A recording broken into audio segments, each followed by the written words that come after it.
ત્યારે આપણને કહ્યું છે કે જો ભગવાને આપણને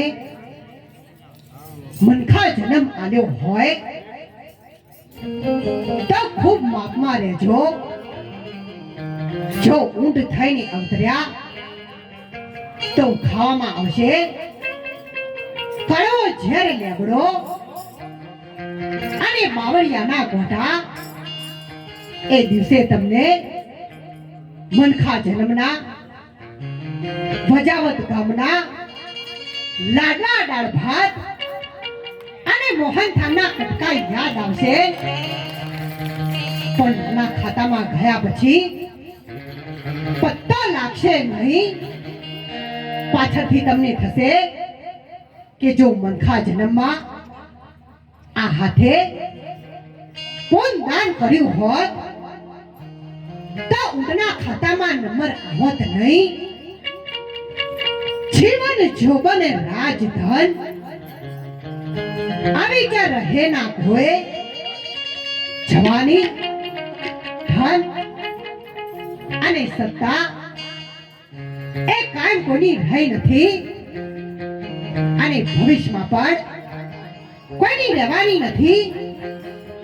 જો તમારી પાસે ધન હોય સત્તા હોય તો તમે એનો ખૂબ જ પરમારથી માટે ઉપયોગ કરજો.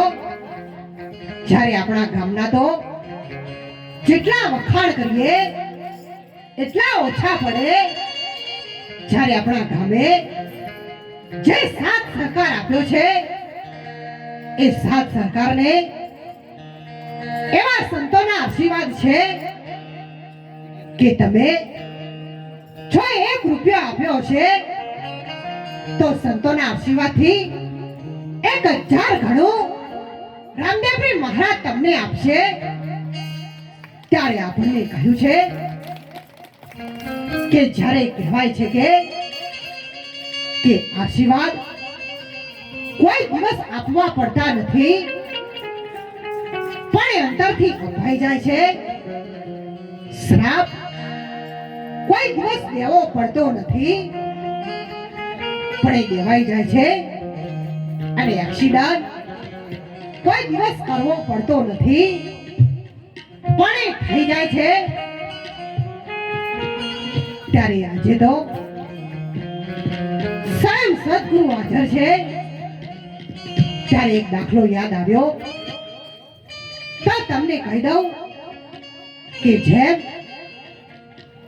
અહીં ભરેલી સભા છે એવી ભરેલી સભા હતી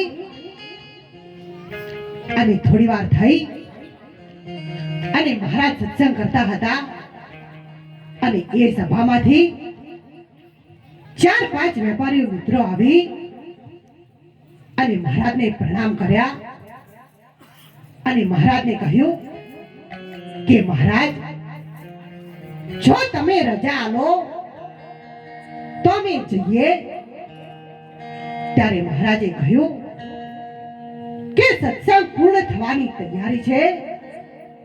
જો થોડી વાર બેસો તો સારું. પણ એ ભાઈઓએ કહ્યું કે મહારાજ અમારે તો સવારે વહેલા ઉઠી કામ ધંધે જવાનું હોય તો અમે જઈએ. જ્યારે એ ભાઈઓ જેવી ગાડી લઈ અને જેમ આપણા આગળ નેડ્યું છે એવા નેડિયામાં જ્યાં એવી જ હોમેની દિશાથી એક ગધેડું ભૂંક્યું અને એ ગાડીમાં એક ભાઈ જબરદસ્ત દિશાનો જોડકાર હતો. એને કહ્યું કે શકન થતા નથી તો વળો પાછા. ફરીથી સભામાં આવીને બેઠા. સત્સંગ પૂર્ણ થયો. મહારાજને નમસ્કાર કરવા આવ્યા ત્યારે મહારાજે કહ્યું કે તમે તો જતા રહ્યા તો ફરીથી કેવી રીતે આયા? ત્યારે એમાંથી એક ભાઈએ કહ્યું કે મહારાજ જેવા અમે ગાડી લઈને ગયા એવા જ નેડિયામાં કઈ દિશાથી ગધેડું ભૂંગ્યું અને મારા શકન થયા નહીં એટલે પાછા આયા. એટલે મહારાજે કહ્યું કે હું તમારો ગુરુ છું તો મારું કેવું ના માન્યું અને પેલા ગધેડાનું કેવું માન્યું. એમ આપણે પણ જો આપણા જીવનનો ઉદ્ધાર કરવો હશે તો સંતોનું કેવું માનીશું તો જ ઉદ્ધાર થશે. અને ત્યારે અહીંયા બેઠેલા બેન દીકરી છે એવા જ સગુણા પણ બેન દીકરી હતા.